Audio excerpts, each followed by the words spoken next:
Hey y'all, what is going on? What is going on? It's your girl, Melba Pearson, Melba for Miami, Melba for Justice, also known as the resident legal diva. And it is time for another Mondays with Melba. Hope everyone had an amazing weekend. Quick reminders, if you are in Florida and you had a vote by mail, you were getting your ballots by mail, make sure to renew it because your vote by mail registration expired December 31st of 2022. So it expired last year. So if you want to get your vote by mail ballots, make sure to get online and do that ASAP because you don't want to wait around and next thing you know it's 2024 and you're like, but where's my ballot though? So there's that. So just want to remind everyone on that. Now, I'm super excited for my girl, Sherylle Francis, to share with us some updates about how to deal with tough economic times. We're hearing layoffs in the news. You know, folks are like, oh, my resolution is I'm going to get my money right. Okay, so what are you doing towards those ends? So, Sherylle, thank you so much for coming back on Mondays with Melba. Really appreciate your insight and your brilliance in all things finance. Well, listen, Happy New Year to you, Melba. Thank you for having me back again, and Happy New Year to everyone in your listening audience. So, I'm going to break it up into two parts today. The first part is really a response to all the news we've been hearing about the layoffs. I mean, Amazon, Goldman Sachs, Salesforce, Alphabet, Microsoft, and Vox Media announced that they're going to be more layoffs coming. So, what are some tips that we can implement really in response to this level of uncertainty? If you're at risk of being laid off, or if you're laid off, what do you do? So the first thing I'm going to talk about may not resonate that well with people, but you have to tell people, right? So the thing that I've seen on LinkedIn, and HR professionals have weighed in on this, is that the fastest way that they've seen people get jobs is by posting it on LinkedIn to say, look, I just got laid off from this company. These are the skill sets that I possess. Now, obviously, you're going to be very respectful because what they found is that recruiters now are looking for those people, but they want people who are respectful. You know, you're not going to be on there spreading vitriol and acting crazy, right? Because you want to seem balanced. The internet is Right? forever. The internet is forever. Exactly. And, we have to be realistic. We're not going to be on the journey with each person we are committed with for the entirety of our journey, right? And so sometimes it's time to go. So that's one thing to do, but you should also reach out to your immediate community and your friends. A really good way of getting another job is reaching out to your friend, your acquaintances and say, hey, I just got laid off. Now, a lot of people feel embarrassed, but, it's happening so frequently and so often. I think that any hesitancy will really be overshadowed by the need to get moving and to get your finances right again, or to become more stable, because feelings don't pay the rent, they don't pay the mortgage. You can feel bad, but then what, right? So I'm a big proponent of, yeah, you can feel bad and you can process it in different ways, but reach out to your village, your community, including social media. The other thing that you should really consider doing is filing for unemployment as soon as possible, because it takes a little bit. You want to figure out what your respective states, criteria are for getting unemployment, and you need to get on that ASAP. If that's something that you have the ability to do, don't, again, a lot of this, I think, comes down to taking action almost immediately. You don't really have time to wallow or feel bad. Now, you will process it, but while you're doing that, you really have to get going, especially if you have people in your life that rely on you. I'm a single mother myself. So, if anything bad happens in my life, my whole thing is what's next. You really don't. I mean, I do process it, and I think most people do, but you really don't have the luxury of sitting around wallowing for a week or two, woe is me, because you need to get moving, right? So the whole issue is, what do we do next? And also, too, to piggyback on that, I'm also reading that for a lot of these jobs, especially in technology, you got laid off from Twitter on Monday, and then within less than 3 months, you're able to bounce back and be hired at another company in another position, often paying you more than what you were making before. This is not, calling out Twitter specifically. No, right. If laid off anywhere, listen, there's like 1.7 jobs per person in America right now. There are a ton of job openings. Right. So if you act fast and use your village and use some of these tips, you'll be able to bounce back, hopefully. Exactly. And it's even nicer if you get some type of severance, right? So a lot of people get a severance package, and we'll talk later about what we do with that. The other thing you should do, if this is going to be an issue, talk to your creditors, right? Mm-hmm. So a lot of people are, they're paying down their debt. They have very good financial habits, but keep in mind that some of those payments may either have to be on pause or stop, right? So you either have to make less or you have to stop doing it. But reaching out to your creditor and explaining the situation to them, they'll be able, most likely, and this is true based on the data that we've seen, is that when you talk to the creditors, they will find some type of way to work with you, right? The problem, though, is that, when you talk to folks, again, they're embarrassed, they don't want to call.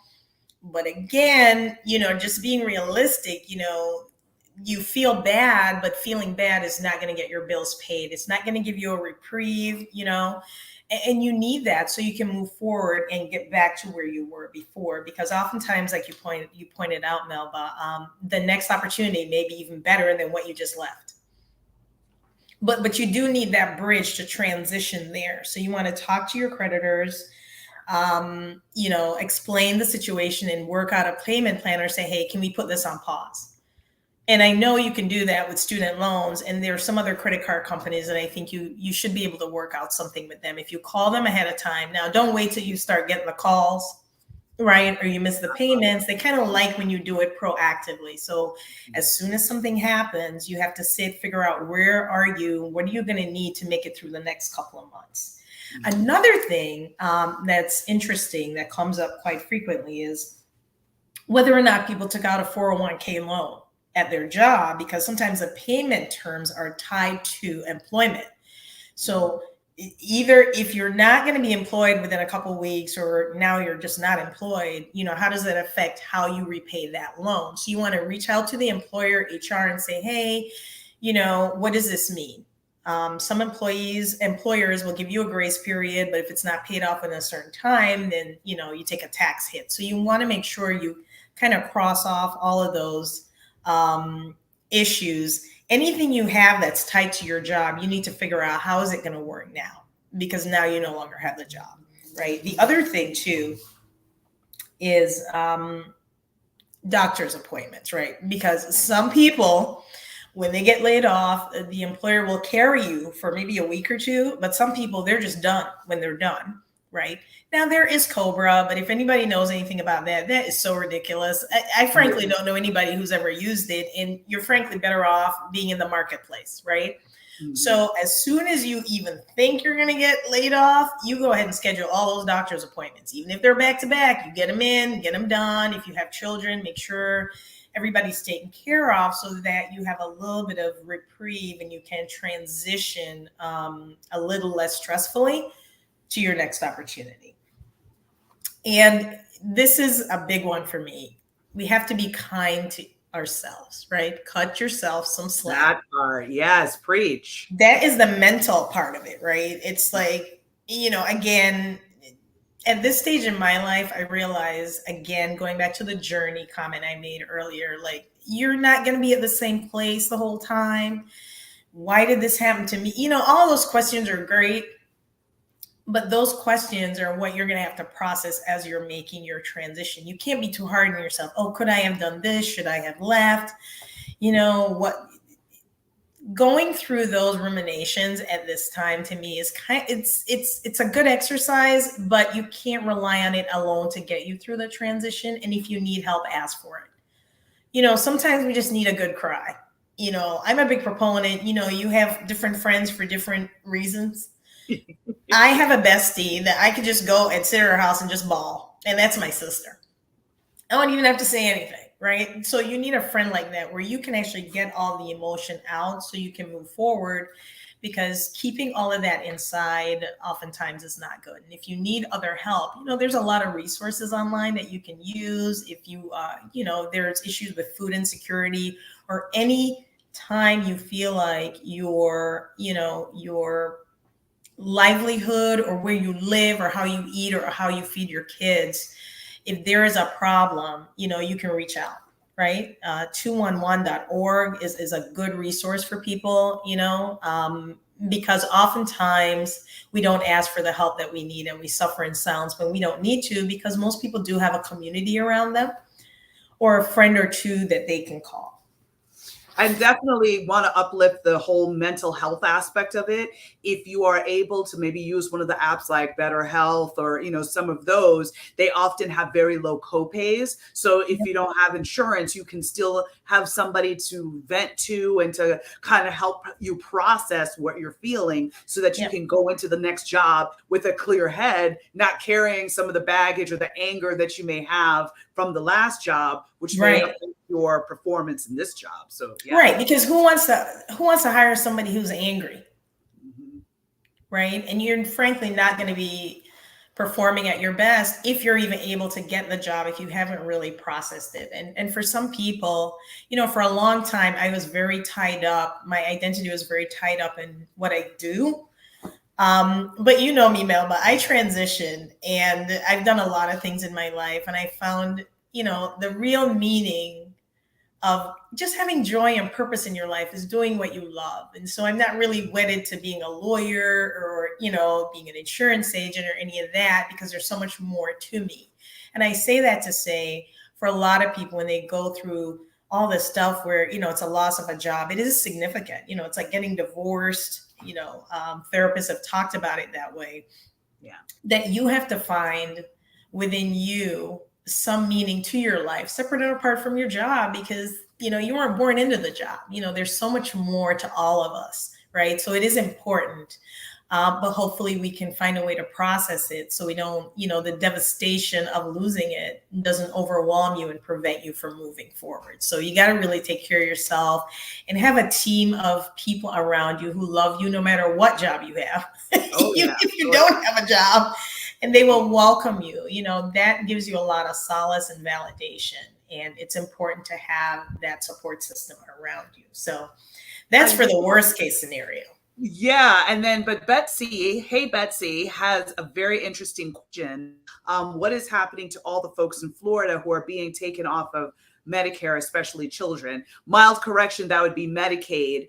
That was part of the pandemic package that gave extra healthcare and extra protection to folks. But now that's ending because the quote unquote pandemic is over. Okay, I won't go down that rabbit hole. But what are your thoughts on that, Sherylle?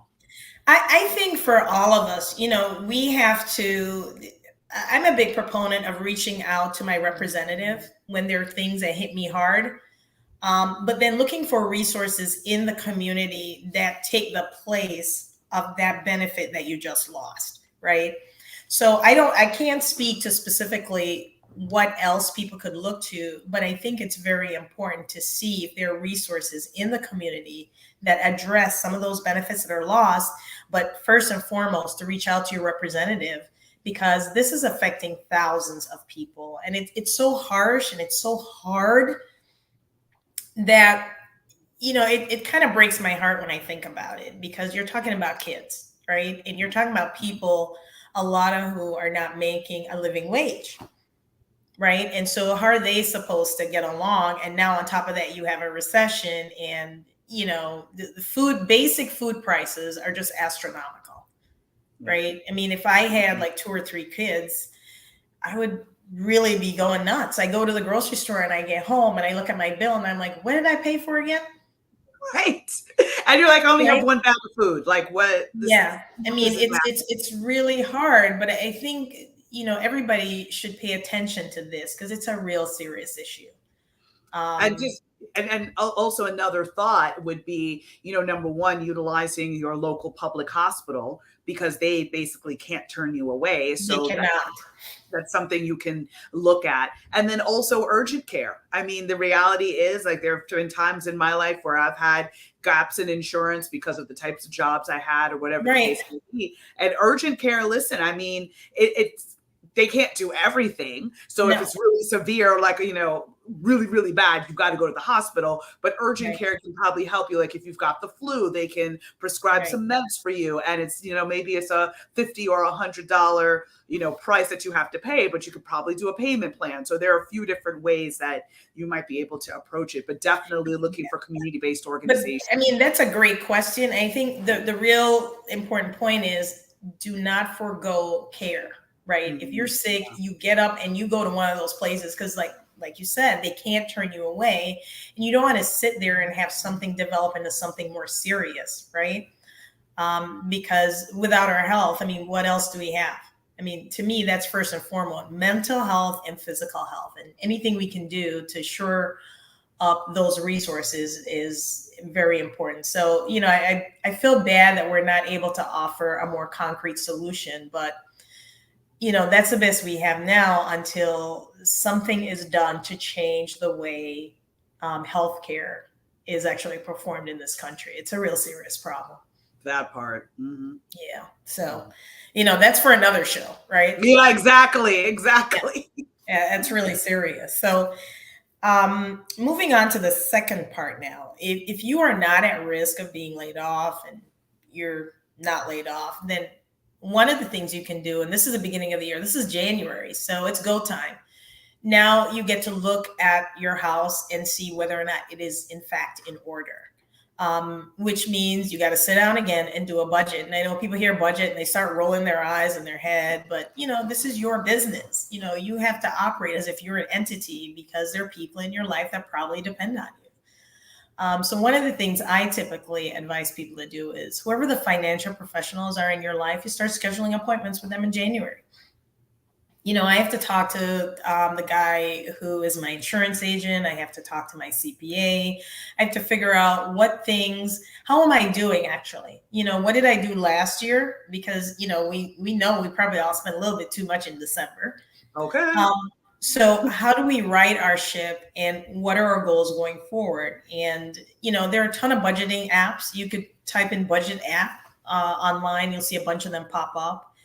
And if you're struggling with it, the 50-30-20 rule is a good rule of thumb to start with. So 50% of whatever you make goes to your necessities: your rent, your mortgage, your insurance, your food, all of that stuff. 30% apparently is supposed to go to wants. And I say apparently, I'll deal with that in a second. And 20% to savings. So I flip that around, because cash is king when times are tough. And so I try to, I'm not saying I succeed all the time, but the 30% is what I want to use for savings, and the 20% is wants. Now, at my age, and I'm an empty nester, there's not a lot of things that I need. And so I really have to look at, what am I doing impulsively that I can stop? Something happens in my life and I need to buy shoes. Okay, is that necessary? No. I'm depressed. Okay, so I'm going to buy a new dress. Is that necessary? No, because that fleeting emotional high you get from it is not long lasting. And a lot of times it's just not worth it, right?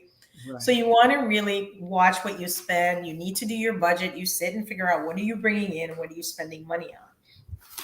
But some of the other things you do is, as you're looking at what you're spending money on, you want to look and see what high interest debt you have that you can pay down, right? So I like talking about this because there are a couple different ways you can approach it, right? You can look at, let's say you have 5 credit cards, and everybody knows with interest rates going up, they really affect credit cards, right? So you don't really want to carry a big balance, because you're going to be paying just a significant amount of interest. And I don't sense that the feds are going to stop raising interest rates anytime soon. So you either can take the smallest balance and clear it up to motivate you, or you can start with the one with the biggest balance and kind of chop away at it, right? what you really want to do is to pay more than the minimum. You want to double or triple up if you can, because you really want to cut down that debt. This is not the environment to be carrying a lot of high interest debt. And if it's possible, maybe you can look at transferring to a zero or low interest balance transfer card. That I've done that in the past when trying to really cut down some debt that I racked up. That's really good. And then put your cash to work. There are a couple ways you can do it. So if you're saving, so for example, you really want to really pad and really add to your emergency fund, you may want to put it in a higher interest bearing account. So get out of the 1% zone. I don't know. Some banks are offering 2.9. You might want to get into a money market account, something that's liquid that you can access more easily, but gives you a higher interest rate than 1 or 0.01, which is kind of where we are, which is interesting. And then look at your retirement accounts. What are you socking away, right? Especially if your company matches. You want to get that free money, right? Yeah. Mm-hmm. Yeah. So you want to really stack up, because we can walk and chew gum at the same time. You can save for retirement and you can save your emergency fund. They're two separate things, and you can put into each pot a little at a time, because nothing happens overnight, right? So you're going to slowly add to your cachet of cash to make sure that you can walk away. I like to say you want to have your walk away money, you want to have your retirement money, you want to have your emergency money, right? And so there are different pots that you want to put things in. And the thing you really want to do now, especially in this environment, is avoid adding debt, right? No matter how enticing it may seem, and your job is great and you're going to be there for another 20 years, you don't need to do a really big purchase if it's not absolutely necessary. You could probably wait till interest rates come down again, especially if it's something you're going to have to pay on over time. So take a look at that. And then in terms of savings, you might want to automate your savings, right? If you have trouble like setting it aside, just set it and forget it. Maybe have them take out a certain percentage of your check, or if you're getting a bonus, you just got a bonus or something, or you have a huge severance and you're going to be happy and great for the next 6 months. You might want to set aside a little bit just to fund that emergency fund, because, typically we're looking at 3 to 6 months. But I mean, given what we went through with the pandemic, I would say 6 to 12 is more realistic. Yeah. Right. So even though it is not that difficult, the job market seems to be pretty good. It's still, it's unusual for you to lose your job today and get another one tomorrow, unless you had it teed up, right? And so most people with severances, they do want to be careful about how they use it so they don't blow through a cushion, because we still don't know what's going to happen this year. This is just January. We haven't even gotten out of January yet. And you have all these financial institutions talking about, and not just them, the tech sector is having some sort of mini meltdown. Yep. Mm-hmm. And so even though it appears to me that, a lot of the tech layoffs, those people will have severance. We don't know how much severance it is. And depending on where you live and what your lifestyle is, it may or may not be enough, right, to tide you over and transition you to your next really great opportunity. And I'm going to say this again, reach out for help, right? We all have people in our lives that we talk to about a variety of things. Find people you trust.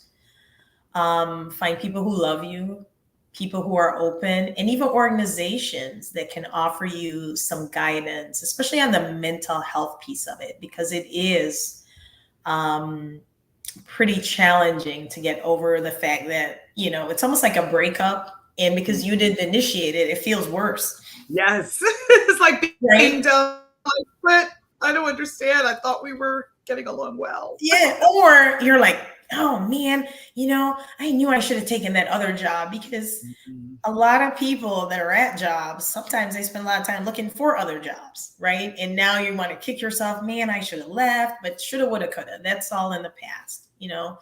What do we do when something happens? Because the greatest test, I think, of your strength and your character is what you do when something awful happens, like a job loss, You just got to get yourself together, because a lot of us are stronger than we think. We have entire communities surrounding us and we don't even utilize them because we're either too embarrassed or afraid. But I guarantee you, like, whatever it is you're fearing, somebody in your group has probably experienced it already. And it's time to put your pride on the shelf, Yeah, because and the pride reality doesn't pay bills, right? exactly, Right. exactly. And just to touch on a couple other points that you made, there's different websites you can go to like NerdWallet and others to be able Yes. to look at the types of low interest or zero interest credit cards you might be eligible for to be able to Yeah. transfer those balances, and then there's all these apps out there that'll help you cancel memberships and cancel services that you're not Exactly. using to be able to like claw back some of your money, even if you're not in a layoff situation. But listen, if you could save an extra $20 because you've got Hulu and Netflix and you don't watch Hulu anymore, right? Listen, that $20 adds up, right? Yes, it And then does. you cut a couple other things, maybe you can get to saving $100 a month. And then over the course of the year, you've got $1,200. I mean, that's a significant amount of money. Yeah. And the other thing I've started doing with my friends is we start talking about what are we doing financially that's working for us, right? So, we sit around and we talk about the usual stuff, our hair, vacation, but let's talk about some real stuff too, right? What are you doing that's working for you? Are you investing? What are you investing in? Who's your financial planner? I don't have one, right? Or I don't like mine, or I don't trust mine. Because that information is actually invaluable. And I've learned a lot by talking to my friends about what are they doing, or, oh my God, I started this business. It's doing really well. You have a side hustle that's turned into your main hustle. A lot of little things that we can monetize. It's just a different way to think about how you approach work and how you find balance and what you do in your life that just gives you joy and purpose, because not everybody is there, right? And especially in times where it's uncertain and you're like, oh my God, I just got laid off. You don't even want to talk to a recruiter. But the other thing too, now that I've said that, is you really should have a couple of recruiters that you call periodically to find out what's going on in the economy, especially in your market. Find out, hey, what am I worth? What's my value? Do I need to get another certification? Do I need to do something else? What's going to make me the most attractive? Because again, if thousands of people are getting laid off, those thousands of people are looking for work. Exactly. Why would they pick me? Right. So you want to be in the best position. And oftentimes you need somebody to more objectively give you that feedback. Ever so often I will call a recruiter that I know and ask, hey, can you look at my resume? And they're like, oh my God, what is this? When's the last time you updated it? Right? And that's the thing. You never update your resume until you're like, oh crap. Like, it's time to go. But you really should, these are just like checklists, like, especially at the beginning of the year, look at your stuff. Even if you're not at risk of being laid off, just look at it and say, hey, if something happened, would I be able to plug and play? Or am I going to have to stay up all night remembering all the things that I've done and, the wording and blah, blah, blah. So it's better to do it when you have time. So you stay ready. So if something happens, you're able to just turn it around, right? Yeah. Absolutely. Cool. All right. And also, can you touch on a little bit the rent situation, right? So there's, folks out there, a lot of folks are renting, chose not to buy, was not able to buy because, the market's crazy. And now your landlord turns around and says, hey, I want to double your rent. How can folks kind of prepare themselves in case that happens? And which is awful. Yeah. So, I've seen that. I often tell people that let's talk about renting versus buying. They've done studies even since the pandemic, and they've looked at it. So buying a house is no longer the panacea it once was, right? Only because the interest rates are ridiculous. So if you're stuck with a landlord, I think the first thing you need to do is go look at your lease. If it's not in writing, it didn't happen. That's what I say. Right. You want to look and see, what agreement did we make about rental increases? Because some landlords, they don't care about it. They just keep raising it and raising it. Right. And sometimes there's a provision in your rental agreement that talks about the percentage by which it can go up. So you want to look at that to see whether or not this rent increase is really where it should be or where it needs to be. Right. And I think, was it Hialeah, Melba, where the tenants got together and they protested. This was Kendall, I think, or it was a homeowners association down south. Yeah, they were not playing, because the problem ends up happening that you may be priced out of your living situation. Right. And now where are you going to go? Yeah. So you want to look at your rental agreement, find out whether or not, and again, talk to your representatives. And I see a lot of representatives coming on the airwaves talking about the rent situation. I mean, there was even a fund, and I know the pandemic is kind of sort of almost over, but there was money set aside that South Florida City was using to actually supplement rents for some of the constituents in that particular area. So, you don't have to take it lying down. I would push back, especially if it's really significant.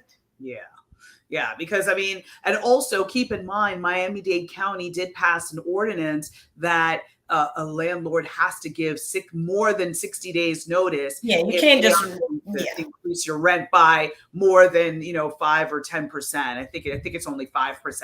So keep an eye on that. Like, know when your lease expires and count back 60 days before that. Put that on your calendar so that if the landlord gets back to you and says, hey, I'm going to renew your lease, but at double the rate, and it turns out they only gave you 30 days notice, you could be like, that's crazy. Right.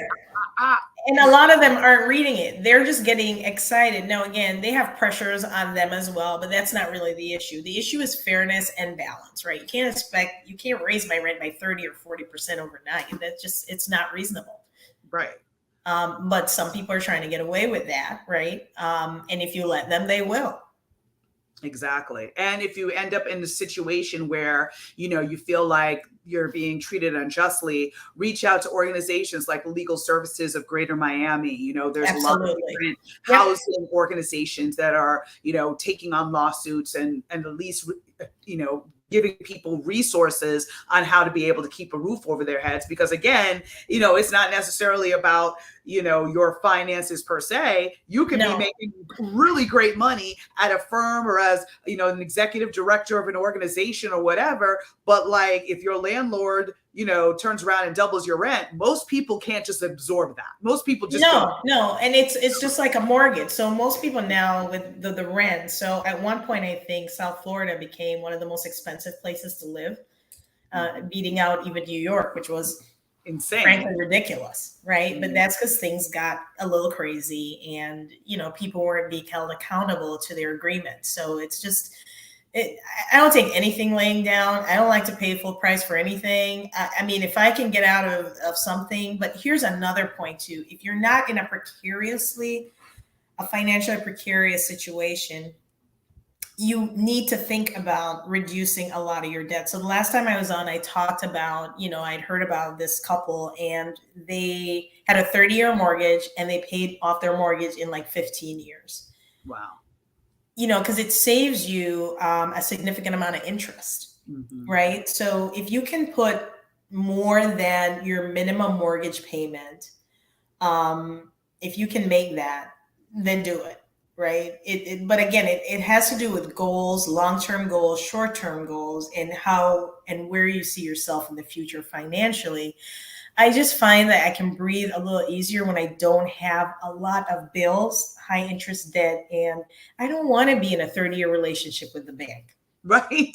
I mean, I haven't even had a personal relationship that lasted that long. I don't know the bank like that. So I don't really want to be there. So, I'm trying to work on getting out of that relationship sooner rather than later, so that by the time I retire, I don't have a mortgage.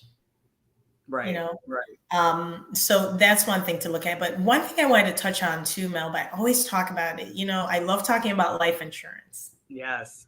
Right. Because I like anything that builds, generational wealth. And I think everybody needs to just stop. I talk to young people about it. I'm like, do you have life insurance?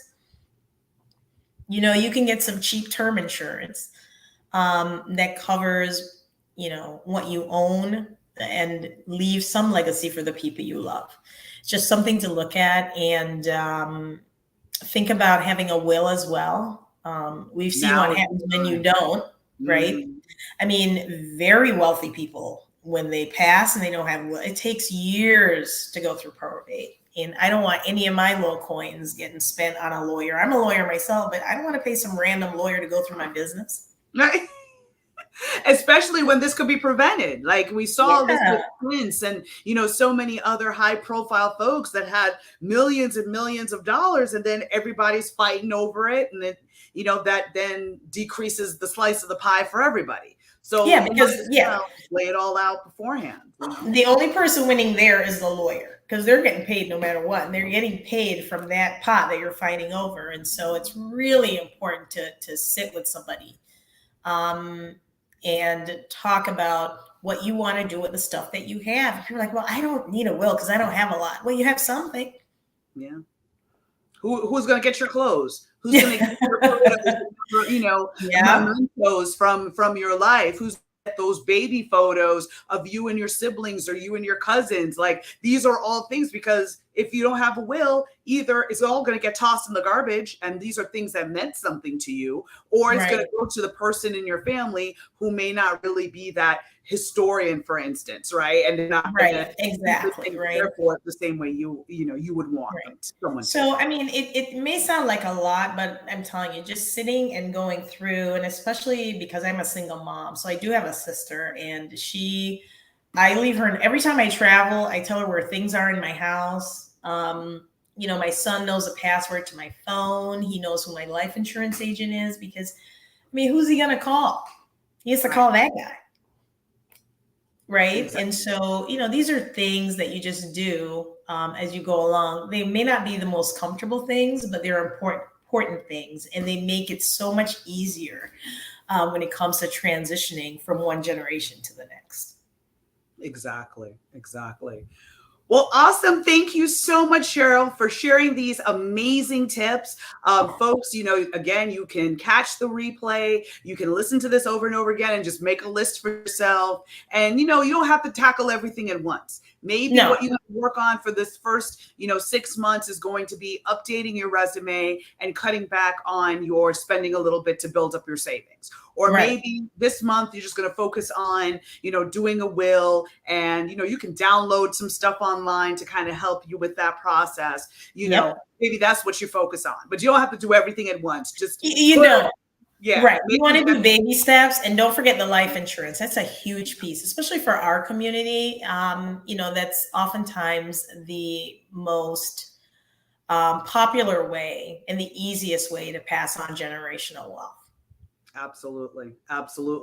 All right. So Sherylle, can you share information in case folks want to reach out to you? Sure. My email is Sherylle, SHERYLLE